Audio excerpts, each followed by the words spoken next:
CBSE इतने नए नए परिवर्तन कर रही है, इतनी सारी चीज़ें जो बिल्कुल बहुत ज़्यादा नकारात्मक प्रभाव डल रहा है छात्रों की नज़र में।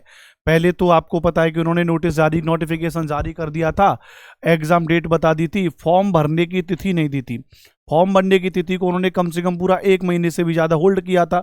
27 नवंबर से भी फॉर्म भरना स्टार्ट किया था, जबकि अक्टूबर में उन्होंने 24 तारीख के आसपास नोटिफिकेशन निकाल दिया था।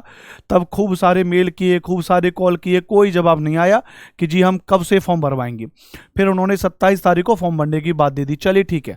अब एक नया अपडेट उन्होंने दे दिया, जब खूब सारे मेल किए, कॉल किए कि जो फॉर्म हम भर रहे हैं उस फॉर्म भरने में एग्जाम सेंटर का ऑप्शन नहीं आ रहा। भाई एग्जाम सेंटर का ऑप्शन सबसे महत्वपूर्ण ऑप्शन होता है। भाई जब हम फॉर्म भर रहे हैं तो हमको पता है कि मैं भाई कहाँ पे अपना एग्जाम सेंटर डालूंगा, दिल्ली डालूंगा, आगरा डालूंगा, कहाँ पर डालूंगा, मैं मथुरा डालूंगा, यूपी में डालूंगा, उत्तर प्रदेश, मध्य प्रदेश, राजस्थान, जहाँ भी मेरे आसपास का शहर होगा या मेरे लिए जो सूटेबल शहर होगा या जहाँ का ट्रांसपोर्ट सिस्टम बढ़िया होगा, मुझे लगता है कि वो बहुत बेहतर व्यवस्था थी। लेकिन सीबीएसई ने उस व्यवस्था को हटा दिया। इस हद तक क्रूरता जैसी स्थितियाँ हो रही हैं कि वो कहते हैं एकदम से विद्यार्थियों की बातों को सुना ही नहीं जा रहा है, बस अपना एक डिक्टेशन वाले फैसले सुनाए जा रहे हैं। तब अब एक नया, फिर उसके बाद में अब जो है कि नया नोटिस उन्होंने जारी कर दिया। पूछा गया कि भैया एग्जाम सेंटर का ऑप्शन क्यों नहीं आ रहा, एग्जाम सेंटर का ऑप्शन क्यों नहीं आ रहा, तो उन्होंने कहा कि अब एक नया नोटिस जारी किया है कि the online application process for the 21st edition of the CTET examination has been started 27 November to 18 December तक इनके फॉर्म भरे जाने हैं। The candidate are advised to complete their online application as early as possible without waiting for last date।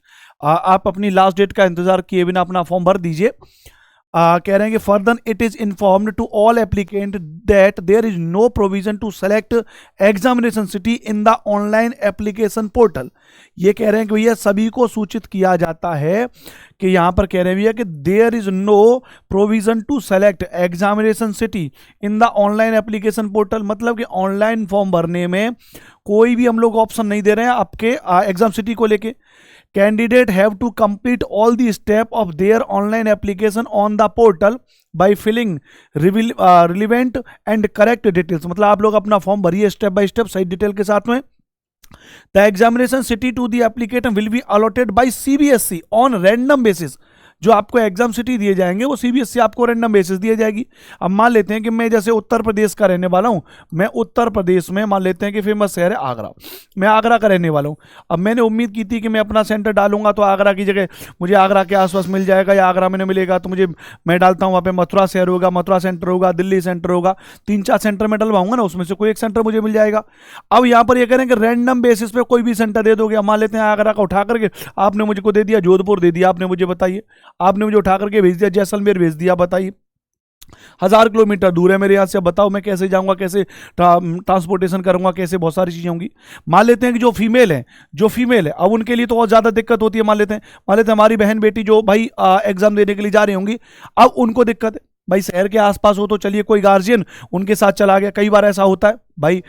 जैसे मान लेते हैं मेरे एक मित्र हैं झांसी के रहने वाले हैं, तो उनकी सिस्टर का जो है कि एग्ज़ाम जो है आगरा में पड़ा, आगरा में मैं रहता हूं, उनका फ़ोन आया कि यार लाली का एग्ज़ाम पड़ा है, तो मैंने कहा कोई दिक्कत नहीं, मैं छोड़ आऊँगा गाड़ी से।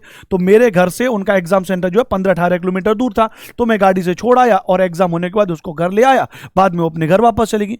अब मान लीजिए कि झांसी से अगर उनको अब 1000 किलोमीटर दूर उनका सेंटर पड़ जाएगा, 500 किलोमीटर दूर सेंटर पड़ जाएगा।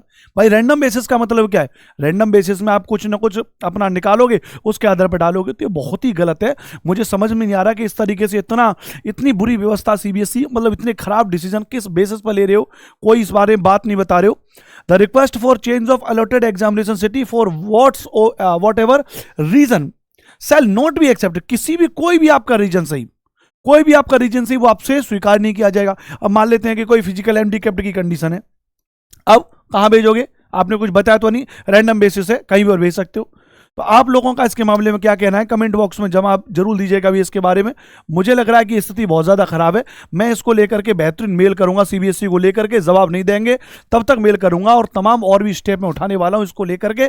तब तक आप सभी लोग हमारे साथ में बने रहिए, चैनल को सब्सक्राइब जरूर करिएगा। ये एकमात्र रैंकर्स टीचिंग ऐसा चैनल है जहां पर मैं अनुपम भारद्वाज आपको अपडेट्स देता हूं महत्वपूर्ण तरीके से, बिना कोई मिर्च मसाला लगाए, बिना कोई फालतू का प्रमोशन किए, बिना कोई पेड कोर्स बेचे। हम लोग यूट्यूब पर पढ़ाते हैं डेडिकेट होकर करके और बेहतर तरीके से हम लोग आपको जानकारी देते हैं। तो हमारे साथ में बने रहें, चैनल को सब्सक्राइब कर लें और मैं मेल करूंगा उनको और देखता हूं कि वो क्या जवाब देते हैं, फिर उसको लेकर के मैं आपके सामने आऊंगा। नमस्ते, नमस्कार।